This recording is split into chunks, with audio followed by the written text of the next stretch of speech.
पाकिस्तान में तैनात ईरान के सफीर ने साबिक रहबर आला अली खामनेई की अलविदाई तकरीब में शिरकत करने पर पाकिस्तान की हुकूमत और अवाम का शुक्रिया अदा किया। सोशल मीडिया प्लेटफॉर्म एक्स पर जारी करदा बयान में रजा अमीरी मुकद्दम ने वजीर आजम शहबाज शरीफ, नायब वजीर आजम और वजीर खारजा इसहाक डार, फील्ड मार्शल सैयद आसिम मुनीर समेत उन तमाम शख्सियात का शुक्रिया अदा किया जो अली खामनेई की आखिरी रसूमात में शरीक हुए और ईरान की हुकूमत और अवाम के साथ यकजहती का इजहार किया। अमीरी मुकद्दम ने लिखा कि इस कदर मुमताज,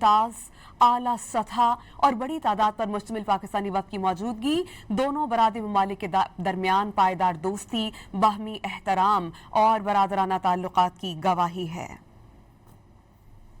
पाकिस्तान में तैनात ईरान के सफीर ने साबिक रहबर आला अली खामनेई की अलविदाई तकरीब में शिरकत करने पर पाकिस्तान की हुकूमत और अवाम का शुक्रिया अदा किया। सोशल मीडिया प्लेटफॉर्म एक्स पर जारी करदा बयान में रजा अमीरी मुकद्दम ने वजीर आजम शहबाज शरीफ, नायब वजीर आजम और वजीर खारजा इसहाक डार, फील्ड मार्शल सैयद आसिम मुनीर समेत उन तमाम शख्सियात का शुक्रिया अदा किया जो अली खामनेई की आखिरी रसूमात में शरीक हुए और ईरान की हुकूमत और अवाम के साथ यकजहती का इजहार किया। अमीरी मुकद्दम ने लिखा कि इस कदर मुमताज, आला सतह और बड़ी तादाद पर मुश्तमिल पाकिस्तानी वक्त की मौजूदगी दोनों बरादरी ममालिक के दरमियान पायदार दोस्ती, बाहमी एहतराम और बरादराना ताल्लुकात की गवाही है।